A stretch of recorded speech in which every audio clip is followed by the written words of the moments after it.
The depressing decline of crypto. I know what you're thinking. It's been some bullshit recently, okay? Crypto, which has been created as the answer to a flawed financial system controlled by the few, is now being hijacked by, well, the few.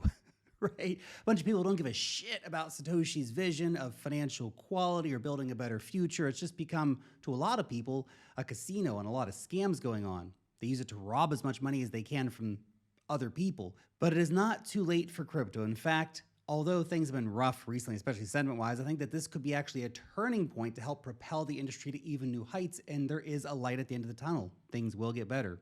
Okay, this too shall pass. Stick with me until the end as we examine what is happening and how this could actually start the next phase of the bull run. So back in 2021's bull run, DeFi summer was the talk of the town. Everybody remembers the rose-tinted glasses, okay? It significantly contributed to the market surge. Users were thrilled to see projects coming out and new technologies with real utilities. Uniswap introduced automated market makers, which greatly improved liquidity and trading efficiency on-chain. Before Uniswap, oh, it was rough trading on-chain, man. Shout out to anybody who ever used anything like Ether Delta, which is like, anyway. Then we had Sushi Swap, a fork of Uniswap. It also gained popularity, making decentralized trading without intermediaries accessible to even more users. Wire and finance played a pivotal role in popularizing yield farming, where users earned rewards for providing liquidity into DeFi platforms. Then we had Aave, another big standout. A lot of innovative lending and cool stuff was happening, man. You could borrow and lend on chain versus your assets. It was super cool.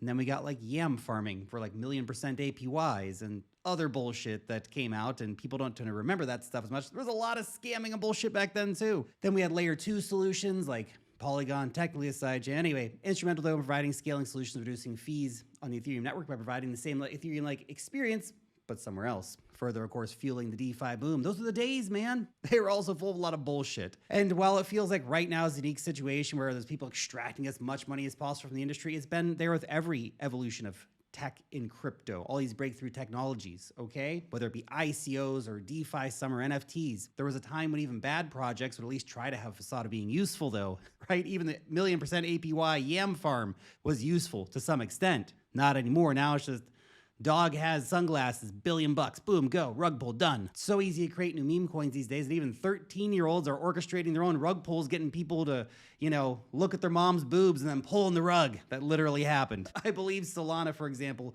by the way, is a great chain just because it's been the epicenter of crime this cycle. It's fast, the fees are cheap, all that great stuff, and it's got a great future. You spend less than a cent to buy and sell, but the introduction of Pump.Fun is like a cancer in the Solana ecosystem. Creating meme coins became as easy as pie, and so criminal cartels started taking advantage of that. With just a few clicks, you were able to basically launch your own casino coin without the need to learn how to code. Now, your average Joe doing that didn't make much money, but the criminal cartels who know how to play the game made hundreds of millions. All this ease of doing business on the Solana blockchain came at a price, much like ICOs and DeFi and NFTs for Ethereum, which was the hub of crime in the last 2 cycles. It's Solana this time. It's a victim of its own success. So we're all sitting around waiting for altcoin season. Well, all we got was meme coin crime season. Not all meme coins are bad either, by the way. Some meme coins are great.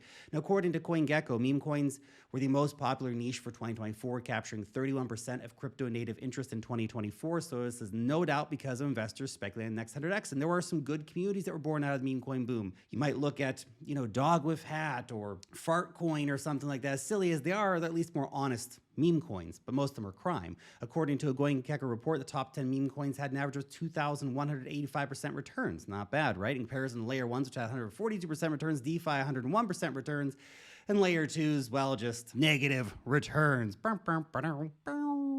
This tells us that money and interest was being siphoned off projects with utilities, the tech altcoins, and being funneled into meme coins because people want to get rich. Obviously, they saw where the money is being made and wanted to make money too. Sometimes they did, most of the time people lost. As we talked about many times, Pump.Fun is largely a slaughterhouse. This narrative was given rocket fuel also with the introduction of the Trump meme coin, and then Melania for some reason. Anyway, giving some sort of legitimacy to meme coins as an investment instrument or a collectible. But I'm pretty sure most buyers are now community members holding that losing bag. At least Trump didn't rug pull. And that brings us up to Libra coin, which rug pulled. This was endorsed by the president of Argentina, Javier Milei. According to analysts, those who profited the most were the Kelsier group, a market-making group that basically runs nonstop scams, launching, pumping tokens, dumping them, and rug pulling them for millions upon millions of dollars. To make matters worse, one of the people behind the project, Hayden Davis, even said, hey, you know, the president of Argentina, he's my N-word. He'll do whatever I want. That really happened. It's crazy shit. Might make you pretty pessimistic on crypto hearing all this, but this crime is nothing new. It's happened every cycle. Wherever the users are, crime develops. The Libra rug pull, now one of the biggest rug pulls in crypto history, depending on who you asked. The estimates for losses are between $250 million to $4 billion. $4 billion is not real because of a $4 billion market cap, but it's not really $4 billion lost, but hundreds of millions of dollars definitively lost. A shit ton of money, either way you put it. This brings us to our point on why this is happening. First, the concept of financial nihilism, or the belief that the financial system is totally broken, lacks value, and that has then paved the way for the rise of intensely speculative assets, meme coins. Dogs with hats on them, right? Second, humans are always looking for a quick buck. Oh, who wants to invest in something that can 10x over 10 years? Boring. I need 10x in 15 minutes, man. Daddy's got to buy a new pair of shoes. I got to get rich. In the 17th century, of course, we've seen all this stuff before. We saw the tulip bulb mania, wherein the price of tulips skyrocketed due to massive demand and price speculation before, of course, inevitably tanking. Some of these bulbs, by the way, were so much money, you could actually sell one for the equivalent of an annual income of an artisan or even buy a house with one, which is insane. Then you had Charles Ponzi. That guy, the famous guy, he became infamous in the 1920s for promising high returns with little risk. He would love meme coins, paying earlier investors, of course, with funds from new investors. Classic.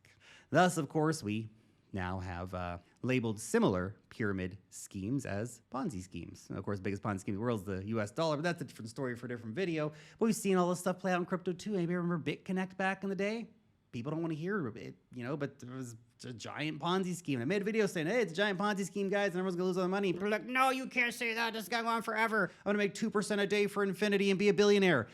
Nah, dog, that's not how it works. Today, meme coins and even some of the crypto projects are really just a game of hot potatoes, right? It's fine to do gambling, but it went from gambling to criminal mafia cartel shit really quickly. Regardless, though, when it comes to meme coins, you don't want to be the last one holding the bag. It's a buy it, get in, get out kind of game. It's brutal. There's no sort of real fundamental value driver long term, but despite the obvious risks and the lessons from the past, people are still falling for it even today. Dave Portnoy's been out there rug pulling like 24 meme coins in 2 weeks. It's insane. You know, people aren't here because of the tech or the future or anything. And again, you can play the meme coin. I like meme coins. Some of them are good, I think.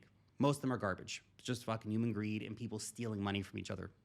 It's nuts. They know that humans are gullible, and look, don't just take my word for it. A research paper from UK's University of Bath titled Cryptocurrency Ponzi Schemes says that scammers have manipulated the risk-seeking behaviors of novice investors, AKA people coming into the markets every single day. So you hear about a meme coin, you go download Moonshot. Oh, I'm gonna be an investor now. Oh, look, this one's got a hat on. I'm gonna buy that. I keep dogging on dog with hat, but I think it's one of the decent memes on Solana, but it's funny because they put a hat on the dog. Anyway, we already know that the less experienced investors will tend to come in and buy meme coins first and then get rinsed. Anyway, there's lots of great coins out there in the cryptocurrency market, so don't let the meme coin mania get you down. And if you want a great place to buy great coins, you might want to check out the guys over at BitUnix are doing. This is no KYC, no VPN, no BS exchange, meaning anyone anywhere can use it and enjoy your privacy, okay? They got all the top coins over, whether you want to trade Bitcoin, Solana, Ethereum, they got you covered, okay? You want to play a meme coin game? They got like dog with hat too. You can even do that. Long, short, all that fun kind of stuff. Buy spot coins. And very limited time offer. In fact, today's the last day for this particular offer. Use that link down below. You're going to get $10 for free when you sign up. You're going to get 20% deposit bonus, meaning you'll get 20% back on anything you deposit. So you deposit $1,000, you get $200 back. Crazy deal. And depending on how much trading you do, you can get up to $1,000 trading bonus as well. Today is the last day for this deal, so if you want to be eligible, click that link down below and get signed up. Okay, so I know this has been a bit of doom and gloom, and yes, the meme coin casino went quickly from casino to massive criminal cartel bullshit, but despite that doom and gloom, I think this actually could be a turning point for the cryptocurrency industry. A lot of these people that came into crypto, they're gonna not totally ignore crypto. Look, everyone's been addicted to the big pumps, the 100x returns seen in shitcoin, just mostly insiders and snipers and cartels and all that kind of stuff, that we forget actually the true purpose of crypto. Maybe it can be a wake-up call for some of the people. And I'm not saying you can't still invest in meme coins, but use like 1% of your portfolio to do it, guys, okay? Screw around with that kind of money, not everything, okay? There's real world projects providing real world value. Now, the FTX collapse, for example, is really nasty, but it also boosted the adoption of self-custody, which is a good thing. In the same way, investors who got tired of basically being continually scammed by these literal criminal cartels in the meme coin world will mature up. They're going to start looking at other narratives. Maybe they want to buy a real world asset coin or an AI coin, or put money in DeFi, or experiment on cool layer ones like Aptos or Sonic. Take, for example, Aptos. It's been a low-key one, but it's been quietly building. The metrics just keep popping off. It's already one of the fastest chains, but it's not stopping. With the Sardines upgrade, it will actually get an unheard of 1 million transactions per second, rivaling Solana's Fire Dancer at 150th the price, market cap wise. Metric wise, its active wallets and TVL are increasing. Then we have stuff like old players coming back with major rebrands. We saw the success of Sonic. IOTA with its rebased upgrade will support the Move virtual machine and the Ethereum virtual machine. We also have Say with its Giga upgrade, which will give another 50 times greater throughput than any other EVM compatible mainnet. So a lot of good shit happening out there, guys. And I know we're not loving Ethereum's price action recently, but it's still the #1 smart contract platform out there, and its upcoming Pectra upgrade will allow it to process more transactions per second. There's good stuff. In terms of risk reward, you can get a 5 or 10x on some of these coins. Instead of losing 100% of your money chasing the next big meme coin thing, you can get a 5 or 10x on some of these coins and still take 1% to gamble with. Look, you just have to look for the fundamentals here, guys, and the fundamentals in the tech have literally never been better in crypto. I'm more excited about the future of this industry and these markets than ever before, and the regulations are finally catching up to make things even better for crypto. We're getting adoption at the highest levels, and even if we have some rough growing pains with the recent crime on Solana, it's not Solana's fault, okay? And once normies realize that the meme coin casino is not a guarantee to retire their bloodline, they're probably going to start looking for safer bets. Bitcoin, Solana, Ethereum, Aptos, Sui, whatever, right? After all roads, of course, do lead back to Bitcoin, and you should probably have some in your portfolio, especially to get some profits. So the crypto market might be depressing right now, but that's all right. This is an opportunity for investors to learn and to relearn the basics. Don't get shaken out. Remember why you came here in the first place. Crypto is not just some get-rich-quick money-making scheme, but rather a tool for financial independence. And there's incredible tech to invest in here. Sometimes it might take a painful lesson to remember that, but if you're still here, if you survived, keep investing. Stay locked in. I'm not saying abandon meme coins or any kind of risky plays.